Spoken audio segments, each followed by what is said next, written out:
Hi, so this is a continuation of the previous video, session A. This is then session B of this particular painting. I'm just carrying on the same old ways of just putting down the linear aspects, going through the whole painting bit by bit, patiently and quietly, and defining certain areas that need a bit of tightening up with the smaller brush. Excuse me. And yeah, it's just this particular painting is it's very colorful. Anyway, so yeah, then there with here I'm using a little bit of turpentine because the underpainting is very dry, and with the turpentine now it does give it a nice watercolory effect, which is quite handy. And it's very runny, and also dilutes the oil paint because it has been put on with the brush. Initially, the line work will then have linseed oil with the, say, the red there, for instance, we'll have red with some black with the linseed oil. And then with this little flared brush, I only dip it in a little bit of turpentine to water down the paint and get that lovely sort of in-between tonal. That there, for instance, now this is loaded with linseed oil and oil paint. And then when I come in with a flared brush, that'll have a little bit of turpentine on it, which then can break down the line and give you a wonderful, subtle mixes of color. Because the this would be I think a Prussian blue with, a burnt sienna with some black, and then over the ochres and the underneath painting, it will then mix in on that canvas. You're actually mixing paints again, and it picks up all the little subtleties, and because it's so watery. And there, no, I'm still doing the linear stuff because the with the flared brush, it's very watery, and the underneath painting does shine through. And yeah, as I said, gives you just wonderful, subtle blends of color that one couldn't really mix on a palette separately. It would be a bit contrived and wouldn't blend in as naturally as it does with this particular technique that I am developing, and I've found out it's a very nice way to work with oil paint. Well, it works for me, and it's very enjoyable, especially with the subject matter there, for instance. Now this is what I was talking about with the turpentine. While the linear stuff's still wet, I can now break down the line where I want to, as I please, with the terps, and let it run across over the paint and give me that subtlety, that very soft, delicate finish. And it's quite a careful, work, because, like, for instance, there with the white, you don't want to go into the white too much and dirty it.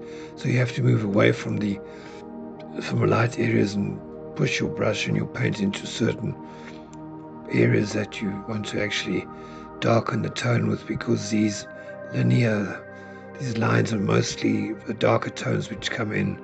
Then if I want to keep the light and not make the whole thing become too dull, I have to be very careful how I push the line with the darker line work around. Here's a very good example with these little white areas in between. I don't want to kill them, I want to keep them. So I push the flared brush away from the white. And if it does go over a little bit, then I can take the turpentine and clean it up like that, because every time the brush leaves the picture here, it goes onto a cloth. So it's basically just reducing and keeping the brush dry and clean. And what's so nice about this sort of process is you get these unexpected finishes that are very delicate and very subtle, that sort of almost paint themselves, and is very surprising, yeah, the results very often, and it gives one a very natural finish, which I really do enjoy in this technique. And there, for instance, a typical example of the breaking down the line and the way the subtle different tones get mixed into it. And I'm not touching the greens and the whites. It's purely staying in the palette of the brown, and here again in the palette of the greens.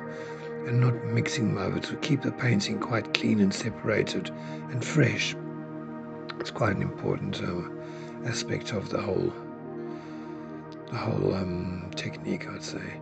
See how nicely it kind of it's almost like a Japanese feel. It sort of just defines the shapes and cleans them up, and then breaking into them again.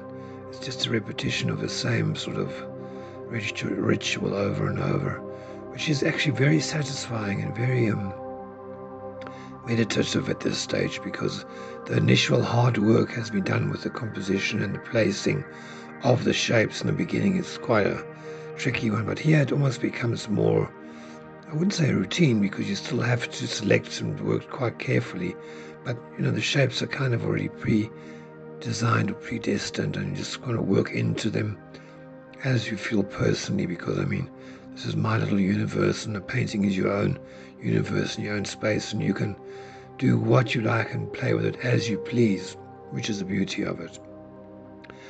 And also the subject matter is very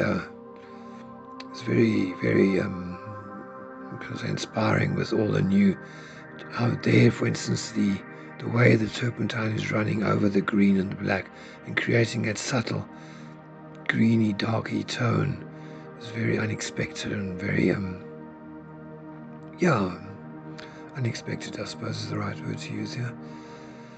And using the pictures from the James Webb and previously the Hubble Space Telescope, the images that are coming from the new images from the Webb Ellis are so rich and inspiring and beautiful, especially with this kind of subject matter. One does never ever run out of ideas, and I just find it kind of does really free the mind to go into abstraction without actually copying the universe, but using it as a point of reference to start with.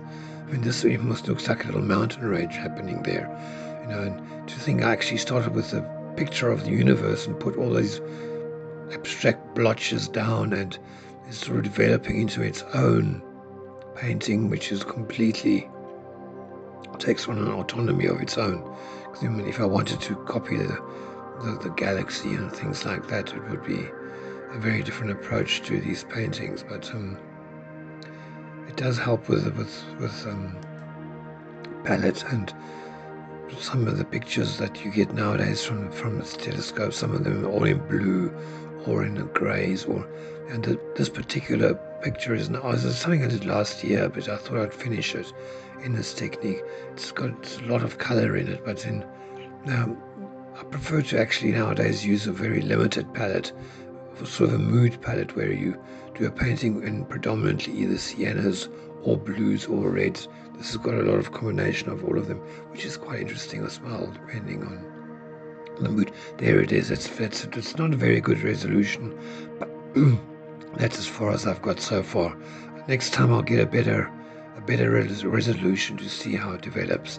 Anyway, that's it. I'll kind of continue with this painting in the next few sessions. Okay, until then.